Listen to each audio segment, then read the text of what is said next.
جاتے ہیں کہ یہ ٹوٹا ہوا تارا مہے کامل نہ بن جائے۔ میری آج کی تقریر کا موضوع سخن اسلامی جمعیت طلبہ پاکستان کے کارکنان، ان کو یہ باور کروانا ہے کہ بحیثیت اسلامی جمعیت طلبہ ڈسکا کارکن ہونے کے ان کی کیا ذمہ داریاں ہیں، اور اسلامی جمعیت طلبہ کا کارکن اس کی کیا صفات ہیں۔ اسلامی جمعیت طلبہ کا کارکن کبھی جھگڑالو نہیں ہو سکتا۔ اسلامی جمعیت طلبہ کا کارکن کبھی بد زبان نہیں ہو سکتا۔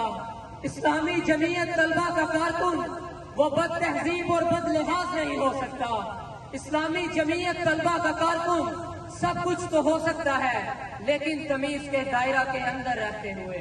میں آپ سب کو یہ بتانا چاہتا ہوں کہ اسلامی جمعیت طلبہ کے کسی بھی کارکن پر آج تک کوئی داغ نہیں لگا، اور آپ نے بھی اپنے اس سفید کو اس میدان میں رہتے ہوئے داغدار نہیں ہونے دینا۔